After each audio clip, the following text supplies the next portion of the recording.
Hola, ¿cómo se encuentran hoy mis muy queridos amigos y hermanos?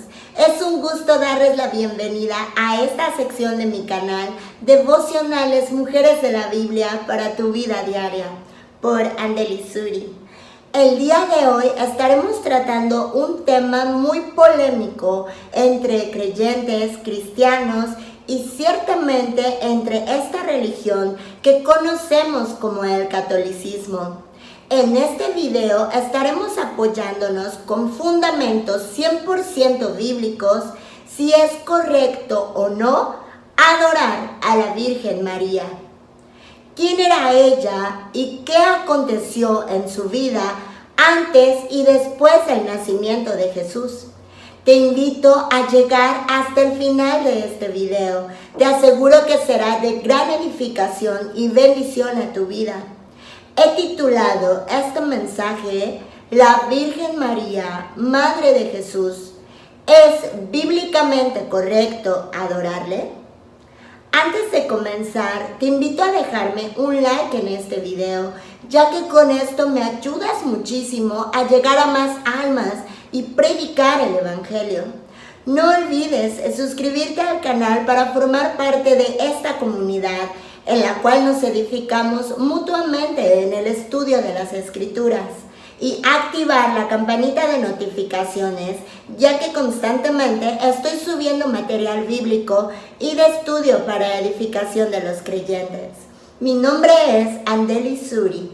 Vamos a comenzar. Recibe una cálida bienvenida a esta sección de mi canal, Devocionales Mujeres de la Biblia para tu vida diaria. Mi nombre es Andeli Suri. Juntas estudiaremos las biografías e historias de mujeres que por su valor, fe o pecado desempeñaron un papel determinante. Mujeres con una vida real como la tuya y como la mía, amadas por un gran Dios y redimidas por un mismo Salvador.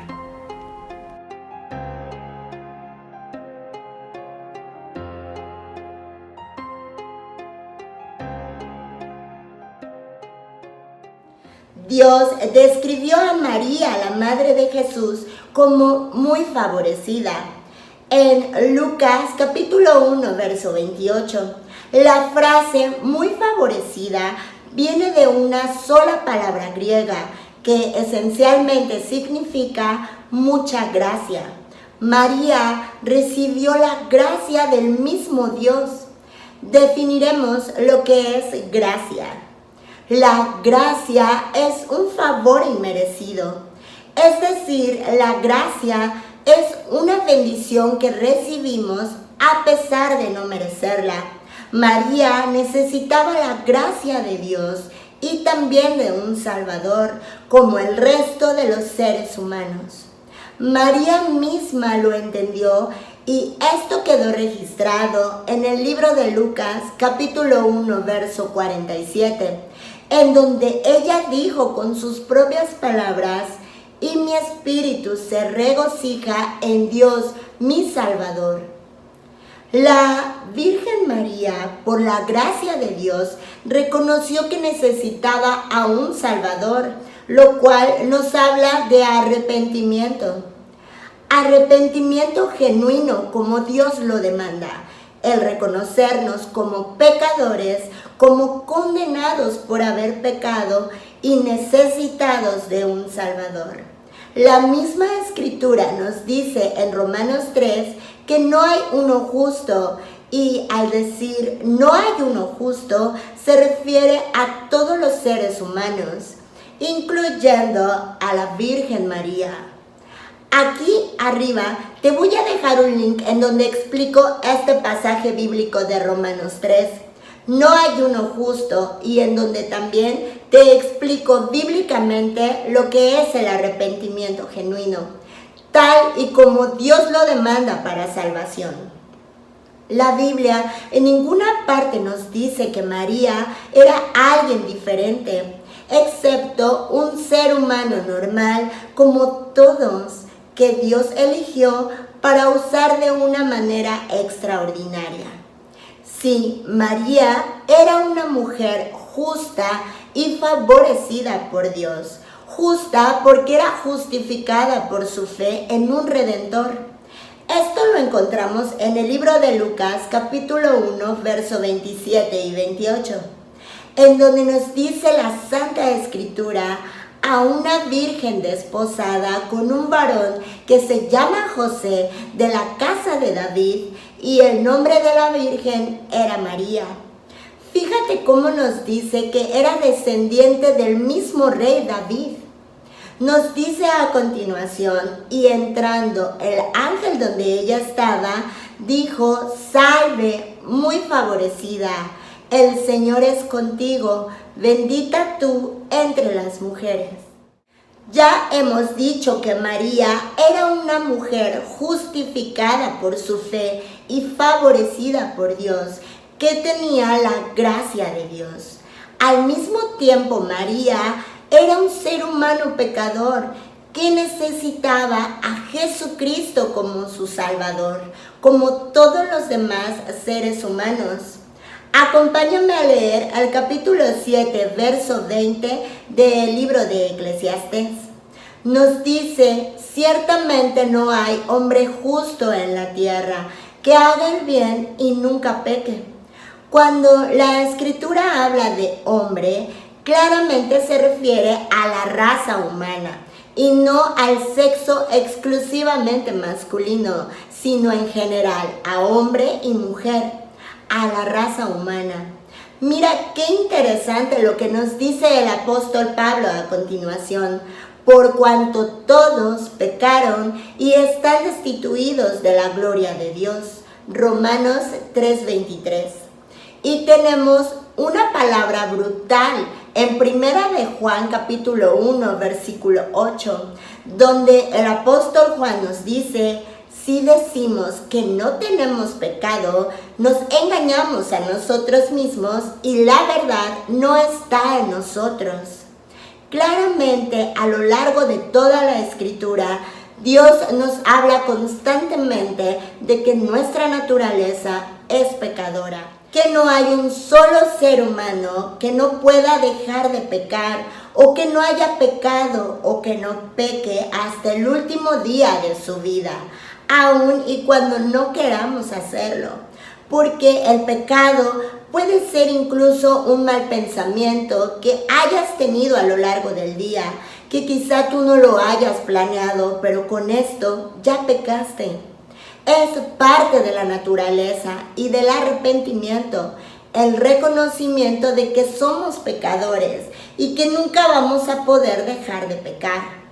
Claramente no por ello pecaremos deliberadamente. Por tanto, esto nos enseña que la Virgen María, al ser un ser humano, estaba dentro de este mismo concepto y condición en la que nos encontrábamos todos los seres humanos. Los que aún continúan en el camino ancho y espacioso que lleva a la perdición, aquellos que no se han arrepentido y no han creído en su Salvador, en que Cristo murió por todos sus pecados. Y también por aquellos que ya estamos en el camino que lleva a la vida eterna, los que nos hemos arrepentido y hemos creído genuinamente en la salvación y la obra de Cristo en la cruz para la paga de nuestros pecados. Así que no existe ningún fundamento bíblico que nos diga que María no era un ser humano pecador como todos nosotros. Únicamente nos dice que Dios tuvo favor hacia ella al elegirla para que fuera la madre de Jesús. Y podríamos entender esto en el mismo concepto de la elección que Jesús tuvo hacia los apóstoles. Por ejemplo, ellos no eran santos, ellos también eran pecadores, al igual que el apóstol Pablo, el apóstol de los gentiles. Y así, a lo largo de toda la Biblia, nos encontramos con seres humanos pecadores y necesitados de un Redentor, como tú y como yo. Hay otro tema que por lo general toman como una base o respaldo para corroborar que se debería de adorar a María, como algunos católicos lo mencionan, que ella hubiera venido de un nacimiento virginal. En ninguna parte de la Biblia nos sugiere que el nacimiento de María fuera otra cosa aparte de un nacimiento humano normal. María únicamente era virgen cuando concibió y dio a luz a Jesús. Y esto lo encontramos en Lucas 1 del 34 al 38. Te invito a leerlo desde tu hogar. Pero no fue virgen permanentemente. La idea de la virginidad perpetua de María claramente no es bíblica. Mira lo que nos dice Mateo capítulo 1, verso 25, con referencia a María y su esposo José. Pero no la conoció hasta que dio a luz a su hijo primogénito y le puso por nombre Jesús. Cuando la Biblia nos habla de conocer entre parejas, claramente matrimonios, esto se refiere a la intimidad sexual. Aquí nos dice la Escritura que José no conoció ni tuvo relaciones sexuales con María hasta después de que su hijo primogénito, Jesús, hubiera nacido. Por tanto, la palabra nos dice claramente que José y María tuvieron relaciones sexuales normales de un matrimonio bendecido por Dios después del nacimiento de Jesús. Hasta aquí tenemos por entendido que María permaneció virgen hasta el nacimiento del Salvador, pero más tarde José y María tuvieron más hijos. Jesús tuvo 4 medios hermanos: Jacobo, José, Simón y Judas.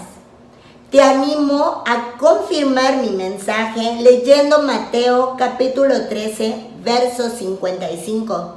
Aquí nos dice la Escritura: ¿no es este el hijo del carpintero? ¿No se llama su madre María y sus hermanos Jacobo, José, Simón y Judas? También esto nos confirma porque en cierta ocasión que Jesús estaba predicando, una mujer entre la multitud proclamó a gran voz: bienaventurado el vientre que te trajo y los senos que mamaste. Lucas 11:27. Nunca hubo mejor oportunidad para que Jesús declarara que María era digna de alabanza y adoración, ¿no lo crees? Este era el momento exacto en el que Jesús debía haber ordenado que adoráramos a su madre. Sin embargo, mira lo que Jesús respondió. Él dijo: antes, bienaventurados los que oyen la palabra de Dios y la guardan. Lucas 11:28. Para Jesús, la obediencia a la palabra de Dios es más importante que ser la mujer que dio a luz al Salvador. Si has leído las Escrituras, sabes que en ninguna parte de la palabra de Dios Jesús o cualquier otra persona dirige una alabanza, una adoración o gloria hacia María. Por ejemplo, Elizabeth, pariente de María, alabó a María en Lucas 1:42-44, pero su alabanza se basa en la bendición de dar a luz al Mesías, no directamente hacia la persona de María. No se basa en alguna gloria inherente hacia María. De hecho, después de esto, María también contrarrestó esta alabanza, pronunciando un canto de alabanza al mismo Señor, exaltando su misericordia, fidelidad y su atención a aquellos de humilde condición. Esto lo encontrarás en Lucas capítulo 1, verso 46 al 55. Muchos creen que María fue una de las fuentes de Lucas para escribir su evangelio. Lucas registra la visita del ángel Gabriel a María, diciéndole que ella daría a luz a un hijo que sería el Salvador. María no estaba segura de cómo podía hacer esto, ya que ella era virgen. Cuando el ángel Gabriel le dijo que el hijo sería concebido por el Espíritu Santo, María respondió: «He aquí la sierva del Señor, hágase conmigo conforme a tu palabra». Y el ángel se fue de su presencia. Lucas 1:38. María respondió con fe y con obediencia, la disposición de someterse al plan de Dios. Nosotros, tú y yo, mi querido amigo y hermano, también debemos tener esa fe en Dios y seguir sus ordenanzas y sus planes confiadamente. A lo largo de toda la Escritura, Dios nos da claros ejemplos de no adorar a la Virgen María, sino a Jesús, porque es Jesús quien murió en la cruz por nuestros pecados, incluyendo los pecados de María, sus pecados pagados en la cruz a través del sacrificio de su Hijo Jesús. Hay otro ejemplo muy claro, que cuando José y María presentaron a Jesús en el templo, había un hombre llamado Simeón. Este reconoció que Jesús era el Salvador y alabó a Dios. Incluso José y María se maravillaron de lo que Simeón había dicho. Simeón también le dijo a María: «He aquí, este está puesto para caída y para levantamiento de muchos en Israel, y para señalar que será contradicha, para que sean revelados los pensamientos de muchos corazones». Lucas capítulo 2, 34 y 35.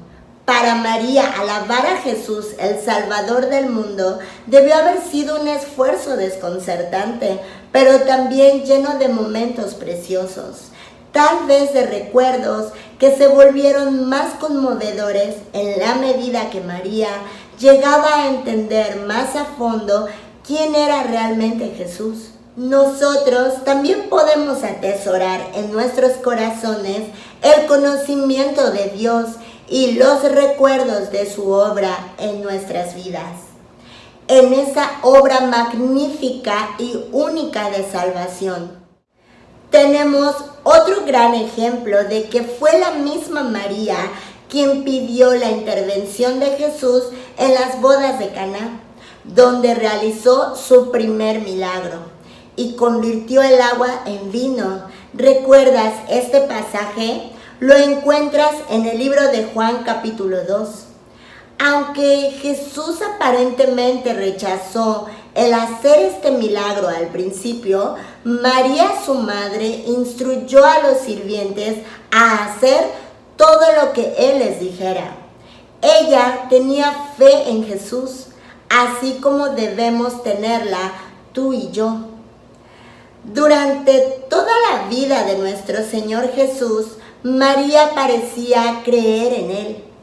Ella, más allá de ser su madre, estuvo presente en la cruz cuando Jesús murió. Juan 19:25. Sin duda, sintiendo que la espada que Simeón le había profetizado atravesaría su propia alma. Fue allí en la cruz donde Jesús le pidió a Juan que sirviera como hijo de María, y Juan llevó a María a su casa. La Virgen María también estaba con los apóstoles el día de Pentecostés. Este pasaje lo encontrarás en Hechos capítulo 1:14. Sin embargo, a la Virgen María nunca más se le menciona después del capítulo 1 de Hechos. Los apóstoles no le dieron a María un papel prominente, ya que ni siquiera su muerte se registra en la Biblia, ni se registra nada acerca de que ella hubiera ascendido al cielo de una manera gloriosa o teniendo un papel de exaltación entre los apóstoles. ni siquiera entre los propios apóstoles de Jesús. Como madre terrenal de Jesús, María claramente debe ser respetada, pero no más allá de ello. Ella fue un ser humano como tú y como yo. No es digna de nuestra reverencia o adoración. Como conclusión y con todo el respeto debido a estas personas que de manera errada están adorando a otro ser humano que tuvo su tiempo en la tierra, el cual también fue pecadora como tú y como yo, y el cual también fue redimido por el único que es digno de toda gloria y alabanza, nuestro Salvador Jesucristo. La Biblia en ninguna parte indica que la Virgen María pueda escucharnos o escuchar incluso oraciones o que pueda mediar por nosotros o responderlas. Sin embargo, la Escritura sí nos dice que Jesús es nuestro único abogado y mediador en el cielo delante del Padre. Mira lo que nos dice Primera de Timoteo, capítulo 2, versículo 5. Porque hay un solo Dios y un solo mediador entre Dios y los hombres, Jesucristo hombre. Si se ofreciera adoración, devoción u oraciones, María diría lo mismo que los ángeles, adora únicamente a Dios. En Apocalipsis 16, cuando Juan se postra ante los ángeles, el ángel le responde, mira, no lo hagas, yo soy consiervo tuyo. Esto quiere decir un sirviente más de Dios y de tus hermanos que retienen el testimonio de Jesús. Adora a Dios porque el testimonio de Jesús es el espíritu de la profecía. La Virgen María misma nos da el ejemplo, dirigiendo su adoración, devoción y alabanza solo a Dios. Entonces María dijo, engrandece mi alma al Señor y mi espíritu se regocija en Dios, mi Salvador, porque ha mirado la bajeza de su sierva. Pues he aquí desde ahora me dirán bienaventurada todas las generaciones, porque me ha hecho grandes cosas el poderoso, santo en su nombre. Lucas capítulo 1, verso 46 al 49. Mis muy queridos amigos y hermanos, agradezco mucho que hayan llegado al final de este video, anhelando en mi corazón verdaderamente sea de bendición y edificación para tu alma. Porque todo esto es para la gloria de Dios. Te invito a dejarme en los comentarios tu opinión o tu enseñanza acerca de este tema. Será de gran importancia edificarnos los unos a los otros. Recuerda que también puedes seguirme en Instagram como Andeli Suri Church, en donde anuncio los últimos videos y el contenido que estaré subiendo al canal. No te vayas sin antes dejarme un like en este video y ayudarme a llevar el evangelio a más personas. Mi nombre es Andeli Suri y nos vemos en el próximo mensaje.